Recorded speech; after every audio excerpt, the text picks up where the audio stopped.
Victor mengumpat kesal karena saat akan menyentuh sang istri, tiba-tiba saja ponselnya berdering. Bukannya langsung mengangkatnya, ia langsung berguling ke sisi sang istri tidur. "Angkat mas, siapa tahu penting," perintah Nina saat suaminya nampak enggan beranjak dari tidurnya. "Biarkan saja sayang, itu bukan telepon tapi hanya pengingat kalau pagi ini aku ada meeting," sahut Victor.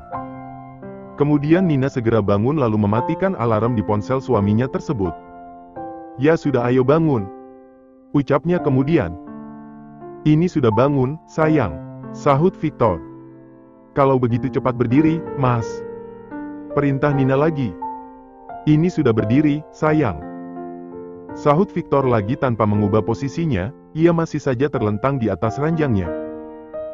"Mas, jangan bercanda deh." Nina langsung memalingkan mukanya saat tak sengaja melihat sesuatu yang menonjol di balik boxer milik suaminya itu, ia yakin wajahnya kini pasti sudah memerah. "Lantas bagaimana, sayang? Kamu sih menggodaku terus." Victor menatap kimono sang istri yang tanpa wanita itu sadari sudah terbuka, nampak lekuk tubuhnya yang begitu menggoda iman dari balik lingerie tipis yang dipakainya. "Menggoda apaan sih, mas? Pikiranmu saja yang mesum," sungut Nina. Namun ketika ia mengikuti arah mata suaminya, Nina langsung melotot saat melihat keadaan dirinya yang berantakan. Lalu dengan buru-buru ia mengikat kembali tali kimononya. "Dasar mesum," cebiknya yang langsung membuat Victor tertawa nyaring. "Bersiap-siaplah nanti malam sayang, karena suamimu yang mesum ini sudah sangat kelaparan ingin menyantapmu," goda Victor seraya melangkahkan kakinya masuk ke dalam kamar mandi. Nina langsung menelan salivanya, ia tak menyangka suaminya yang berwajah kaku seperti kanebo kering dan sifatnya yang seperti balok es ternyata mempunyai sisi yang begitu hangat. Diam-diam Nina mengulas senyumnya, mengingat bagaimana dinginnya laki-laki itu saat pertama kali bertemu dengannya. Jodoh memang tidak ada yang bisa menerkanya. Lantas ia segera keluar dari kamarnya untuk menyiapkan sarapan pagi. "Sayang," panggil Victor yang langsung membuat Nina berbalik badan dari penggorengannya. "Iya, mas," sahut Nina, namun ia langsung memalingkan wajahnya saat melihat laki-laki itu hanya memakai handuk sebatas pusar. Perut sispeknya terlihat kotak-kotak bak roti sobek serta dada bidangnya yang terlihat begitu liat dan keras, nampak sisa tetesan air masih membasahi kulit coklat laki-laki itu hingga membuatnya terlihat seksi dan tampan. Bahkan Nina sampai harus menahan napasnya sendiri saat melihatnya, lalu ia lebih memilih memalingkan wajahnya daripada nanti hilaf menyentuhnya. "Sayang, apa kamu melihat di mana tasku semalam?" tanya Victor lagi saat Nina terlihat salah tingkah. Nina segera mengambil tas kerja suaminya yang ia letakkan di meja makan dari semalam. "Maaf aku lupa." Buru-buru Nina menyerahkan tas tersebut. "Hei, kenapa kamu tidak mau melihatku?" Victor langsung mencekal tangan istrinya saat menghindarinya. "Aku sedang masak mas, cepat ganti pakaianmu sudah kusiapkan di atas kasur," ucap Nina seraya memandang ke sembarang arah asal tidak menatap suaminya. Duh, jantung Nina sungguh tak aman saat berdekatan dengan suaminya yang setengah polos dan basah itu. "Lihat aku sayang, aku suamimu, kenapa harus malu?" Victor kini justru merengkuh pinggang wanita itu hingga merapat padanya. "Mas, aku harus masak," ucap Nina lagi, namun suaminya malah melumte bibirnya. Nina yang terkejut, langsung melotot saat mendapatkan serangan tiba-tiba. "Sepertinya nanti aku akan pulang cepat, persiapkan dirimu sayang." Victor mengusap sudut bibir sang istri yang basah karena ulahnya, setelah itu ia kembali masuk ke dalam kamarnya. Sedangkan Nina langsung terduduk di meja makan dengan jantung tak karuan. "Kamu kenapa, Vic? Berantem sama istri?" tanya Demian saat melihat asistennya itu nampak tak bersemangat di ruang meeting pagi itu.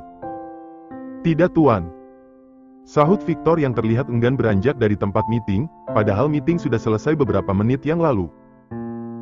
"Masa baru beberapa hari menikah sudah tak bersemangat gitu, tidak sesuai ekspektasi kamu? Atau sudah tidak bersegel lagi?" Seloroh Demian, laki-laki itu kini terlihat lebih bahagia saat Din sang adik sudah siuman dan berangsur membaik. "Entahlah tuan menyentuhnya juga belum," sahut Victor dari kursinya. "Apa? Serius? Astaga, badanmu saja yang besar tapi menaklukkan satu wanita saja tidak bisa. Apa perlu penguat stamina? Ujar Demian setengah meledek. Victor yang biasanya menanggapi ledekan Demian dengan celetuk-celetukannya kini hanya bisa menghela napas panjangnya. Sepertinya kamu harus bulan madu. Lalu Demian mengambil sebuah amplop dari dalam laci meja kerjanya kemudian memberikannya pada Victor. Ini apa, Tuan? Victor tercengang saat melihat tiket penerbangan tujuan Paris. Pergilah bulan madu, Vic. Perintah Demian. Sepertinya tidak mungkin, Tuan, pekerjaan sedang menumpuk. Lagi pula saya juga sedang menyelidiki Nona Jenny dan Dean juga belum membaik, alangkah tidak etisnya jika saya melakukan itu. Tolak Victor seraya meletakkan kembali tiket tersebut ke atas meja. Demian nampak menghela napas panjangnya. Baiklah, tapi kamu sudah menikah jadi jangan terlalu gila, kerja istrimu juga butuh perhatian. Mengenai Dean biar saya dan papa yang mengurusnya. Titah Demian. Ia menyadari selama ini hidupnya selalu bergantung pada laki-laki itu, namun mulai sekarang mungkin ia tidak bisa selalu mengandalkan asistennya itu lagi. Sedangkan Victor hanya menanggapinya dengan anggukan kecil. Sesuai janjinya hari ini Victor pulang lebih cepat lalu mengajak sang istri makan malam di luar. Mas, kita mau kemana? Tanya Nina saat suaminya bukan mengajaknya pulang setelah makan malam justru mengajaknya masuk ke dalam hotel. Selamat malam Tuan Victor, selamat atas pernikahan Anda. Ujar para karyawan hotel tersebut menyambutnya. Nina tercengang, kenapa para pegawai di sana begitu menghormati suaminya, apa laki-laki itu sering menginap di sini? Victor hanya menganggukkan kepalanya tanpa berniat membalas sapaan mereka, lantas mengajak istrinya itu ke arah resepsionis. Tidak sopan banget sih. Gerutu Nina tak enak hati karena sikap angkuh suaminya. Tuan, ini laporan keuangan hotel yang Anda minta kemarin. Resepsionis tersebut memberikan sebuah map pada Victor. Terima kasih, Victor mengambilnya lalu mengeceknya. Saat Victor sedang sibuk dengan pekerjaannya, tiba-tiba nampak seorang pria langsung memeluk Nina. Akhirnya aku menemukanmu juga, aku sudah mencarimu kemana-mana. Kamu tahu, setelah aku membujuknya Mama menyetujuiku untuk menikahimu. Kamu pernah bilang kan, jika Mama setuju maka kamu mau menerimaku. Cercah Yudo dengan antusias, sudah beberapa hari ini ia mencari keberadaan Nina. Mas Yudo, tolong lepaskan saya. Mohon. Nina seraya menatap suaminya yang terlihat sangat marah. Tentu saja aku akan melepaskanmu setelah kamu bilang iya, kita akan segera menikah sayang. Sahut Yudo yang masih enggan melepaskan pelukannya, namun tanpa ia sadari ada seekor harimau kelaparan di belakangnya yang siap menerkamnya. Lepaskan istri saya. Hardik Victor yang langsung membuat Yudo melepaskan pelukannya pada Nina lalu berbalik badan untuk menatapnya. Kamu? Yudo nampak terkejut saat melihat Victor. Nina yang melihat kemarahan di wajah Victor, ia langsung mendekatinya lalu memeluk lengannya. Ini maksudnya apa, Nin? Tanya Yudo. Maaf mas, aku sudah menikah. Sahut Nina yang langsung membuat Yudo tercengang. Yudo pikir ia masih ada harapan untuk menikahi Nina, karena waktu itu ia melihat hubungan gadis itu dan Victor nampak renggang. Kamu sudah dengarkan, jadi mulai sekarang jangan pernah mendekati istriku lagi. Tegas Victor, kemudian menarik tangan sang istri sedikit kasar menuju lift. Mas, maaf. Jangan marah ya. Mohon. Nina saat mereka sudah berada di dalam lift. Apa kamu pernah membuat janji akan menikah dengannya? Ucap Victor dengan nada dingin. Nina yang tidak bisa mengelak, nampak menganggukkan kepalanya. Victor langsung menggeram, lalu menarik lagi tangan sang istri saat lift terbuka. Sungguh Nina terkejut saat melihat sisi lain suaminya tersebut, sangat mengerikan jika sedang cemburu. Sesampainya di kamar hotel, Victor langsung menghempaskan istrinya itu ke atas ranjangnya hingga membuat wanita itu terpekik kaget. Pergelangan tangannya terasa panas karena cengkeraman suaminya yang terlalu kuat. Mas, maaf. Lagi pula itu kejadian sudah berlalu lama. Mohon Nina. Kamu harus menerima hukumanmu sayang. Bahkan aku belum menyentuhmu tapi laki-laki lain sudah berani memelukmu. Victor nampak melepaskan dasinya lalu mengikatnya pada kedua tangan sang istri. Mas maaf. Nina nampak ketakutan, namun ia hanya bisa pasrah saat melihat laki-laki itu mulai melucuti pakaiannya. Kamu harus menerima hukumanmu sayang, bahkan aku belum menyentuhmu tapi laki-laki lain sudah berani memelukmu. Victor nampak melepaskan dasinya lalu mengikatnya pada kedua tangan sang istri di atas kepala. Mas maaf. Nina nampak ketakutan, namun ia hanya bisa pasrah saat melihat laki-laki itu mulai melucuti pakaiannya dan pakaiannya sendiri. Melihat milik laki-laki itu yang nampak besar dan mengeras, Nina langsung memalingkan wajahnya. Ia sangat malu sekaligus ngeri, karena baru kali ini ia melihat milik seorang laki-laki secara langsung. Semakin suaminya mendekat, semakin Nina gelisah. Ingin sekali ia berlari, namun mengingat tangannya yang terikat ia hanya bisa pasrah. Namun jika sampai suaminya berbuat kasar, ia sudah siap memasang kuda-kuda untuk menghajar laki-laki itu. Bagaimanapun juga Nina belum mengenal baik pria yang baru beberapa hari menjadi suaminya tersebut. Ia takut jika laki-laki itu akan berbuat seperti yang ada di film-film yang pernah ia nonton, laki-laki psikopat yang tega menyiksa pasangannya di atas ranjang. Setelah melempar pakaiannya ke sembarang arah, Victor langsung naik ke atas tubuh istrinya hingga membuat Nina menelan ludahnya saat merasakan sesuatu yang mengeras menggesek pahanya. Nina nampak menggigit bibir bawahnya, wajahnya memerah karena malu bercampur takut. Selama beberapa saat pandangan mereka nampak terkunci, entah kenapa Victor menatap istrinya itu begitu lekat dan dalam.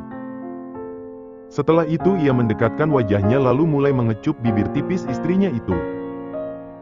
Sampai sekarang Victor masih belum yakin istrinya itu virgin atau tidak, mengingat bagaimana pekerjaan wanita itu. Namun saat melihat kepolosannya yang tidak dibuat-buat membuatnya yakin istrinya itu belum tersentuh oleh pria manapun. Aku mencintaimu, sayang. Ucap Victor untuk pertama kalinya ia mengucapkan kata cinta dari bibirnya tersebut, lalu ia membungkam bibir wanita itu dengan bibirnya. Ia merasa bangga karena sudah menjadi pria pertama untuk wanita itu dan kini istrinya itu sudah menjadi miliknya sepenuhnya. Kemudian Victor melepaskan ikatan di tangan sang istri, nampak kemerahan di sana dan ia merutuki dirinya sendiri akibat cemburu butanya ia menyakiti wanita itu. Maafkan aku, sayang. Lirih Victor seraya mengecup keningnya. Setelah itu hanya suara rangan serta asteris yang saling bersahutan memenuhi kamar tersebut. Entah sudah berapa lama mereka melakukannya, namun sepertinya mereka belum juga merasa puas hingga mengulangnya lagi dan lagi. Keesokan harinya. Pagi itu Victor nampak memicingkan matanya saat menatap ponselnya, sepertinya ia sudah mendapatkan informasi siapa wanita yang sudah mendonorkan darahnya pada Dean. Ia harus segera menemui Demian, karena firasatnya bisa saja benar. Sebelum ia beranjak dari ranjangnya, ia menatap istrinya itu terlebih dahulu. Wanita itu masih nampak sangat pulas, mungkin saja kelelahan karena semalam mereka melakukannya sampai beberapa kali. Setelah mengecup keningnya lalu membetulkan selimutnya yang sedikit melorot, ia lantas bangkit dari ranjang lalu bergegas membersihkan dirinya. Tak menunggu istrinya bangun, Victor segera meninggalkan kamar hotelnya tersebut. Selamat pagi Tuan, Nyonya. Sapa Victor saat melihat keluarga besar Anggoro sedang berkumpul di meja makan. Ayo Vic, gabung. Tawar Ariana. Perutnya terlihat semakin membesar karena tinggal menunggu hari ia akan melahirkan bayi kembarnya. Terima kasih Nyonya muda, saya menunggu Tuan Demian di ruang kerja saja. Sahut Victor. Demian yang hari ini tidak masuk kerja membuat Victor harus mendatanginya langsung ke rumahnya karena ada informasi penting yang harus ia sampaikan. Saat berjalan ke ruang kerjanya, samar-samar ia mendengar gerutuan Nyonya Anggoro. Papa saja yang ke sana, Mama tidak mau ikut. Melihatnya hanya akan membuat hatiku sakit. Gerutu Nyonya Anggoro kesal, meski sudah memaafkan suaminya, tapi sepertinya beliau belum benar-benar bisa menerima anak dari selingkuhan pria itu. Aku ke ruang kerja dulu. Ucap Demian sembari beranjak dari duduknya. Sepertinya asistennya itu mempunyai informasi yang penting karena harusnya laki-laki itu berada di kantor menggantikannya. Sudah selesai, Mas? Tanya Ariana. Angguk Demian dengan mengulas senyumnya, kemudian ia melangkahkan kakinya pergi. Nak, abis ini kamu temani mama berjemur ya? Nyonya Anggoro menatap menantunya tersebut yang hendak bangkit dari duduknya. Iya ma, saya mau membuatkan Victor minum dulu. Sahut Ariana kemudian melangkahkan kakinya ke dapur. Di sisi lain, Demian nampak menghela napas kasarnya saat mendengar penuturan Victor. Kamu yakin mama yang menyuruh, Jenny? Tanya Demian lagi. Saya kurang yakin tuan, tapi Nyonya Besar nampak beberapa kali menghubungi wanita itu sebelum dan sesudah mendonorkan darahnya pada Dean. Sahut Victor. Itu mustahil Vic, mama sangat membenci Dean, bahkan melihatnya saja mama tidak sudi. Sanggah Demian. Nyonya Besar sebenarnya peduli tuan, hanya saja beliau masih gengsi mengakuinya. Ucap Victor. Kamu tahu siapa Jenny? Setiap mama dekat dengan wanita muda, saya selalu khawatir mama akan menjodohkanku dengan mereka. Keluh Demian yang masih belum terlalu mempercayai perubahan sang ibu. Ariana yang ingin mengetuk pintu langsung mengurungkan niatnya saat mendengar perkataan suaminya. Ia nampak berdiri di depan pintu dengan sebuah nampan berisi 2 cangkir teh dan kue. Jenny siapa? Apa wanita itu yang mendonorkan darah untuk Dean? Tidak mungkin mama melakukan itu. Aku yakin mama sudah berubah, bahkan aku merasakan beliau mulai menyayangiku. Ariana menghela napas panjangnya, setelah itu ia mengetuk pintu di depannya yang nampak tak tertutup rapat. Aku membawakan minuman. Ucap Ariana seraya melangkahkan kakinya masuk. Kenapa tidak minta tolong Art saja, sayang? Ujar Demian. Nggak apa-apa mas. Lagi pula aku juga butuh pergerakan agar persalinanku lancar. Sahut Ariana dengan mengulas senyumnya. Oh ya Vic, selamat ya atas pernikahan kalian. Aku pikir Nina menolakmu karena ingin menikah dengan Pak Yudo, ternyata dia justru menerimamu. Percayalah Nina orang baik kok, mungkin karena keadaan yang kadang membuatnya terlihat kurang baik. Ujar Ariana lagi-lagi dengan mengulas senyumnya. Terima kasih Nyonya Muda. Sahut Victor. Yudo siapa lagi tuh, sayang? Tanya Demian memicing. Pemilik bar tempat Nina bekerja mas. Sahut Ariana. Kamu mengenalnya? Tanya Demian lagi. Hanya pernah bertemu beberapa kali saat beliau main ke kos Nina dulu. Sahut Ariana. Asal kamu tidak menyukainya saja, sayang. Gerutu Demian sedikit kesal. Mas, jangan mulai deh. Cebik Ariana. Kali aja sayang, gak dapat Nina. Nyarinya kamu. Celetuk Demian menggoda, nampak senyum jahil di bibirnya. Ia memang senang sekali menggoda istrinya itu hingga marah. Tahu daripada sibuk menghalutu urusin si Jenny itu. Sewot Ariana yang langsung membuat Demian menyurutkan senyumnya. Kamu tahu, sayang? Tanya Demian terkejut.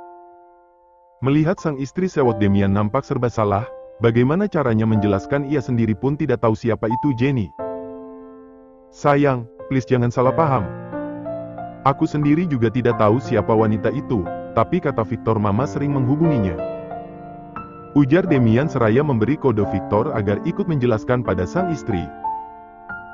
Bisa gawat kalau istrinya itu sampai salah paham dan marah, bisa-bisa rencananya hari ini untuk berduaan dengan wanita itu seharian bisa gagal. Beberapa hari menjaga Dean di rumah sakit, membuatnya sangat merindukan sentuhan sang istri dan hari ini ia sengaja cuti kerja agar bisa berduaan dengan wanita itu. Benar Nyonya, berdasarkan informasi yang saya dapat nomor ponsel Nyonya Besar terdeteksi sering menghubungi wanita itu. Ujar Victor menimpali. Lalu kamu tahu siapa wanita itu? Di mana rumahnya? Statusnya? Pekerjaannya? Sudah menikah atau belum? Kalau sudah berapa anaknya? Cercah Ariana sedetail mungkin. Mendengar perkataan Nyonya mudanya, tenggorokan Victor mendadak kering. Gini amat ya wanita, semoga istriku tidak seperti itu. Tapi sepertinya istriku lebih ngeri deh.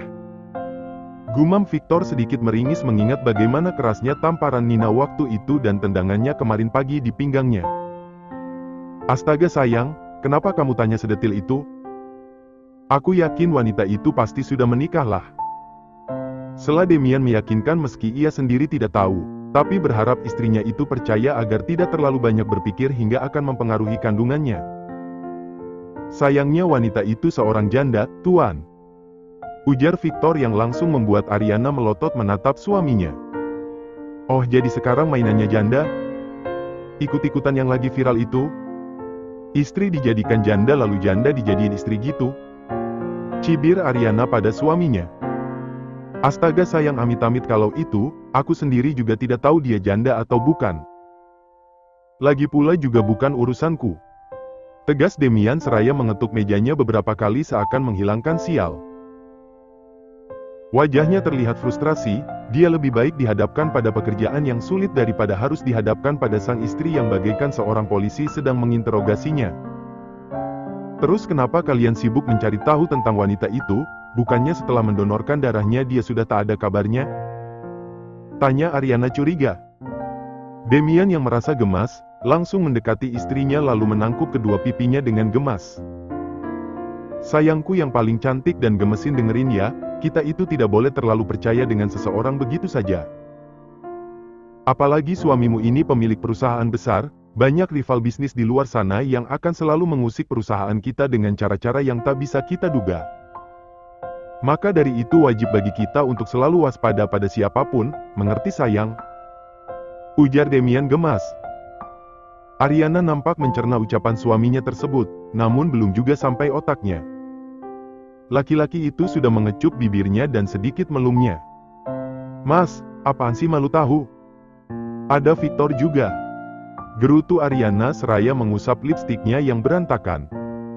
Itu hukuman buatmu sayang, selalu saja curiga sama suami. Demian menatap jahil istrinya yang cemberut. Entah karena bawaan bayi atau bukan, namun sejak Ariana hamil, ia sering mencurigai suaminya, bahkan wanita itu terkesan lebih galak dari biasanya. Awas saja kalau sampai ketahuan jalan sama tuh Jenny siap-siap ku cabein. Gerutu Ariana bernada ancaman seraya melangkahkan kakinya keluar dari ruang kerja suaminya tersebut. Demian dan Victor yang mendengar itu langsung menelan ludahnya bulat-bulat. Gini amat punya istri, sayangnya aku sangat mencintainya. Istrimu gitu juga, Vic? Ujar Demian seraya menghempaskan tubuhnya di kursi. Mungkin lebih parah, Tuan. Gara-gara saya ketahuan membelikan sisil tas, saya hampir tidak dapat jatah malam pertama dan kemarin pagi entah disengaja atau tidak pas dia bangun tidur dan melihat saya di sampingnya saya langsung ditendang hingga jatuh ke lantai, untung pinggang saya tidak patah. Bisa-bisa saya pensiun dini jadi laki. Keluh Victor. Hah, maksud kamu? Kalau pinggang saya patah bagaimana saya bisa ganas di ranjang, Tuan? Sahut Victor yang langsung membuat Demian manggut-manggut. Kamu juga sih dari dulu sudah ku kasih tahu jangan terlalu dimanjain tuh bocah lama-lama ngelunjakan. Tegur Demian mengingat Victor dari dulu selalu memanjakan Sisil. Mau bagaimana lagi Tuan, saya tidak mempunyai saudara lagi jadi Sisil sudah saya anggap seperti adik sendiri. Bahkan dari lahir sudah saya gendong. Tapi bagaimanapun Sisil seorang wanita yang suka baperan, jadi mulai sekarang jaga jarak. Urusan pekerjaan saja otakmu cemerlang giliran masalah perempuan mendadak tumpul. Gerutu Demian tanpa menyaring dulu perkataannya. Baik Tuan, saya akan banyak belajar dari Tuan. Sahut Victor bernada sindiran. Tidak usah nyindir Vic, saya tahu apa yang ada dalam isi kepalamu. Umpat Demian kesal. Sekarang pulanglah, nanti akan kutanya sendiri pada mama mengenai wanita itu dan hari ini jangan menggangguku. Aku ingin berduaan dengan istriku. Lanjutnya lagi. Baik, Tuan. Kalau begitu saya permisi. Sahut Victor kemudian. Setelah Victor pergi Demian segera mencari istrinya tersebut di kamarnya. Setelah berjemur dengan ibunya, istrinya itu pasti sedang mandi saat ini. Dan benar saja, saat masuk kamar ia mendengar gemericik suara air di dalam kamar mandi. Senyum Demian langsung mengembang, beberapa hari tak menyentuh wanita itu membuatnya pening. Namun baru juga akan membuka pintu kamar mandi tiba-tiba Rico masuk ke dalam kamarnya. Dedi mau ngapain? Tanya Rico dengan perasaan tak bersalah. Oh astaga nih bocah, untung anak sendiri. Demian hampir saja loncat seperti maling yang ketahuan mencuri. "Loh, kamu tidak sekolah, nak?" tanya Demian. "Kan hari ini Rico libur, Dad." "Masa Dedi lupa sih?" gerutu Rico. "Astaga, Dedi lupa, sayang," sahut Demian dengan tersenyum nyengir. "Wajar saja sih Faktor, celetuk Rico namun sukses membuat Demian memicing. Apa nak?" tanyanya. "Ungur," sahut Rico dengan tertawa lebar yang langsung membuat Demian menatap kaca. "Memang Dedi kelihatan tua banget ya nak? Padahal momimu masih muda." Demian tiba-tiba merasa tak percaya diri. "Bercanda Dad, Dedi masih muda dan gagah kok." "Ya sudah kalau begitu Rico pergi dulu," sahut Rico kemudian mengambil tangan Demian lalu menciumnya dengan takzim. "Kamu mau kemana nak?" tanya Demian yang baru menyadari anak lelakinya itu nampak rapi. "Mau jalan-jalan sama kakek dan nenek," sahut Rico kemudian ia langsung pergi meninggalkan kamar tersebut. "Syukur deh jadi tak ada yang mengganggu," gumam Demian kemudian ia membuka pintu kamar mandi, namun istrinya itu sudah berdiri di depannya dengan kimono handuk membalut tubuhnya. "Mau mandi, Mas?" tanya Ariana. Demian yang menatapnya mendadak lemas dan tak bertenaga, gagal deh mau menghia-hiain istrinya di dalam kamar mandi. "Wah kakak,